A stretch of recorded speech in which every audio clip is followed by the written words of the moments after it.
নমস্কার, আশা করি আপনারা সবাই ভালো আছেন। বিশেষ জয়গুরু ব্লগে আপনাদের অনেক অনেক স্বাগত। এখন বাজে হচ্ছে পুরোপুরি 11টা। সকালবেলা ঘুম থেকে উঠেছি 6:20-তে। তারপরে বাসি কাজ ছেড়ে জল খাওয়া টাওয়া করে স্নান করলাম। স্নান করে গেছিলাম বাজার থেকে কিছু সবজি নিয়ে আসলাম। আজকে নিরামিষ, শনিবার। আমাদের শুক্রবার, শনিবার আর মঙ্গলবার 3টে দিন নিরামিষ হয়। আর নিরামিষের দিনে মটর ডাল করি, মুসুর ডাল করি না। মুসুর ডাল তো একটু আসতে হয়। তো যাই হোক, এদিকে আমি ডাল সিদ্ধ করতে বসেছি আর এদিকে সবজি কাটাকুটি করছি। আর মিঠি খাচ্ছে হচ্ছে ডালিয়া। এই যে মিঠি খাচ্ছে ডালিয়া। স্নান করলো, জ্বর ভাব আছে, ওই জন্য যখন গায়ের মধ্যে জল ঢালছিল তখন হালকা হালকা শীত করছিল বোধহয়, ওই জন্য জল ঢালতে গায়ের মধ্যে ভয় পাচ্ছিল। তো বেশি জলে স্নান করেনি আজকে। প্রত্যেকটা দিন তো বালতি জল ঢেলেই যায় স্নান করা হয় না। তো আজকে অল্প জলে স্নান করেছে আর এই যে খাচ্ছে হচ্ছে ডালিয়া। আজকে সকালের ব্রেকফাস্ট এটাই, গরম গরম ডালিয়া খাচ্ছে।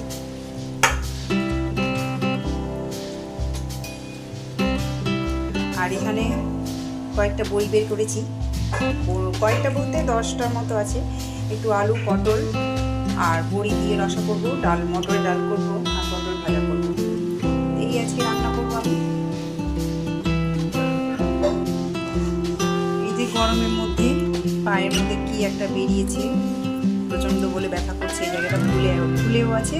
আর এই যে ছোট্ট একটা এগুলো বিস্ফোরা বলে না কি বলে যেন। তো যাই হোক, এগুলো তো খুবই ব্যথা করে। ও বলছে গলিয়ে দিব, আমি বলছি না, গলাতে হবে না, গলালে আরও লেগে গিয়ে বড় হয়ে যাবে আর খারাপ লাগবে।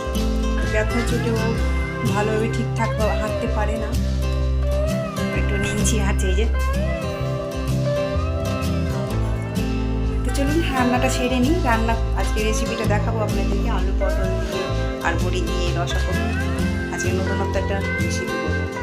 সবাই তো আলু পটলের সবজি করে, আমি আলু পটল বড়ি দিয়ে একটু টমেটো দিয়ে হালকা একটু করবো। তো চলুন পাশে থাকুন, দেখতে থাকুন আমার ব্লগ। আর প্লিজ একটু যদি ভালো লাগে একটু সাবস্ক্রাইব করে দেবেন। এদিকে আমি রান্না করছি আলু পটল বড়ির তরকারি। সবাই তো পটল চিংড়ি বানায়, আমি আজকে করছি পটল বড়ি রান্না। সাথে আছে আলু। তো আলু পটল আমি কেটে নিয়েছি, আর পটলগুলো বড় বড় পটল ছিল, দুই টুকরো করে কেটে রান্না করছি। প্রথমে আলু পটলগুলো ভেজে নিয়েছি, তারপরে সরষা বাটা, আদা বাটা, কাঁচা লঙ্কা বাটা দিয়ে এই যে ঢেলে দিয়েছি মশলা ঢেলে কষিয়ে নিব। তো বেশ কিছুক্ষণ কষাবো। আলু পটল তো আগেই লাল লাল করে ভেজে নিয়েছিলাম, তারপরে মশলা দিলাম। এখন মশলা দেওয়ার পরে লবণ হলুদ দিলাম, দিয়ে একটু কষিয়ে নিব।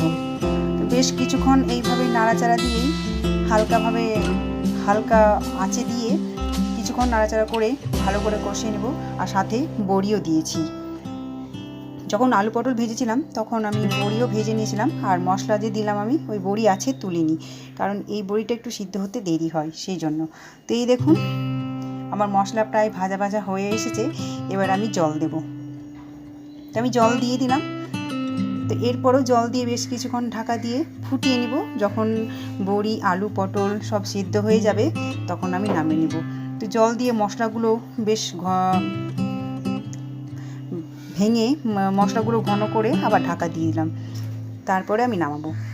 তো বেশ কিছুক্ষণ পরে নাড়াচাড়া করে এই দেখুন পটল বড়ি রান্না হয়ে গেছে। এটা হচ্ছে আমার হালকা রেসিপি। এটা আমি মনের ইচ্ছেই রেসিপিটার নাম দিয়েছি। সবাই তো পটল চিংড়ি বলে, আমি বড়ি দিয়ে করলাম, সেই জন্য আমি নিজের বানানো রেসিপির নাম দিলাম পটল বড়ি। আর সাথে আছে আলু। তো কেমন হলো এই রেসিপিটা একটু কমেন্ট করে বলবেন, আর আপনারাও করে দেখবেন খেতে কেমন হয়। একটা মজাদার রান্না। এই হচ্ছে রেসিপি।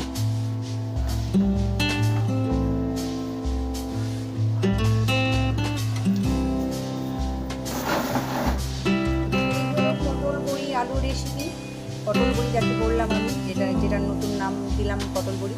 সাথে পটল ভাজা, ভাত আর মটরের ডাল। আজকে দুপুরের খাওয়ার এটাই।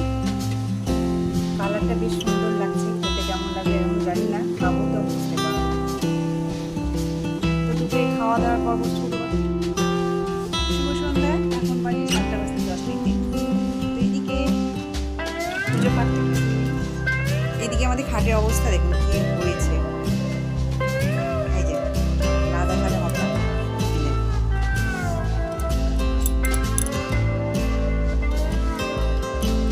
খাটটা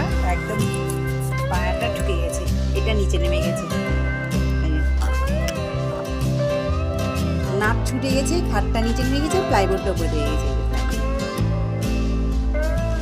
মিস্ত্রি ডাকলাম, কালকে ঠিক করতে আসবে। আর এদিকে সকালবেলা বালিশের কভারগুলো কেটেছিলাম, এখন কভারগুলো পরাবো। আর হচ্ছে চা হয়েছে, এই যে সন্ধ্যেবেলার চা, গরম গরম চা, তার সাথে ধোঁয়া উঠছে আর গুড ডে বিস্কিটের প্যাকেট নাকি? ইয়েস, গুড ডে বিস্কিট, মার বিস্কিট আছে, কিন্তু এই প্যাকেট বিস্কিটটা মিঠু বললো যে খাবো, ওই জন্য আনা হলো। আর সাথে চানাচুর মুড়ি। কার ফোন আসলে আবার ওই মোবাইলে? দুটো নিলাম। আচ্ছা নে।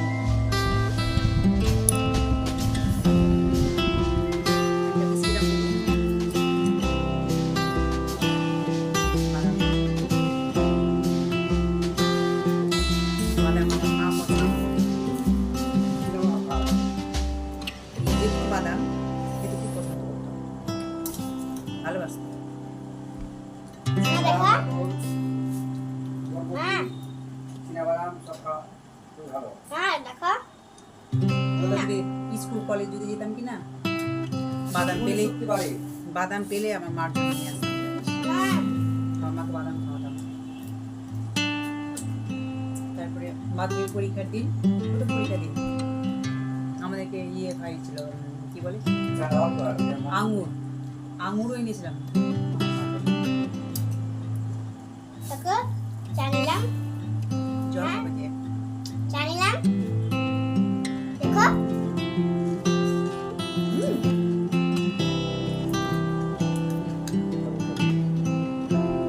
জল চলে যাও, হালকা করে।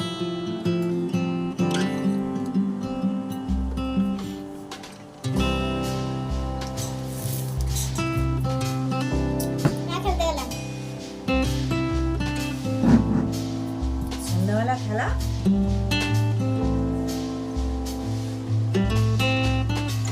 তো চা খাওয়ার পরে এই যে বালিশের কভারগুলো এখন ভরে নিচ্ছি, তখন আমি ফেলে রেখেছিলাম যে চা খাওয়ার পরে ভরে নেব, তো তাই এখন কভারগুলো ভরেই দিচ্ছি। আর আজকে দুপুরে যে বড়ি দিয়ে পটল রান্না করেছিলাম, মানে যেটাকে পরে নাম দিয়েছিলাম আমি পটল বড়ি, তো যাই হোক খেতে সত্যিই ভালো লেগেছিলো। তারপর খেয়ে দিয়ে যে সেই ঘুম দিয়েছিলাম, তো আমার বর ডিউটি থেকে এসছে কখন জানি না, এসে স্নান করেছে, নিজের হাতে নিয়ে খেয়েছে, আমাকে আর ঘুম থেকে তোলেনি, আমার ঘুমে ডিস্টার্ব হবে সেই জন্য। তো যাই হোক, তো ঘুম থেকে উঠে গিয়ে দেখি খাওয়া হয়ে গেছে, বাসন ধোয়া হয়ে গেছে, সবটাই নিজের হাতে করে নিয়েছে। তো যাই হোক, এখন এই বালিশের কভারগুলো পরিয়ে তারপর যে চা খেয়েছিলাম সেই বাসনগুলো ধুবো। আর রাতে রান্না তো আছেই, রাতে রান্নার পর্ব। তো যাই হোক, রান্না বসাবো। আর আমি তো শুধু রাত্রে ভাতই করি, আর দিনে যে তরকারি থাকে, ডাল থাকে, ভাজাভুজি যেগুলো থাকে সেগুলো একটু গরম করে নিই। ভাজা তো গরম করা যাবে না, ডাল আর সবজিটাই গরম করে নিই। তো যে বড়ি দিয়ে রান্না করেছিলাম দুপুরে খাওয়ার, পটল বড়ি, সেই বড়িগুলো খেতে খুব ভালো লেগেছে নাকি ওদের, ভীষণই ভালো লেগেছে, টেস্টি, বলে মাছের থেকেও বেশি ভালো লেগেছে। তো যাই হোক, একদিন আরও করতে বলেছে মিঠি আমাকে, তো একদিন আর একবার করে নেব, দিয়ে এখন যাবো আমি ভাত বসাতে। আর এইদিকে এই পাগলি মেয়েটার এক কাণ্ড দেখুন, সোশ্যাল মিডিয়াতে দেখার জন্য ওর এই যখনই আমি ভিডিও করব ঠিক ক্যামেরার সামনে এসে এরকম ছটফট ছটফট করে হাসবে, খেলা করবে, খেলা দেখাবে, মানে পুরো মাতিয়ে রাখে যেন সোশ্যাল মিডিয়াতে সবাই দেখতে পায়, ওকে একটু মানে করে, মজা দেখায়। তো এই ওর কাণ্ড। তো এই ব্লগটা এখানে শেষ করছি, আজকের মতো টাটা, নমস্কার।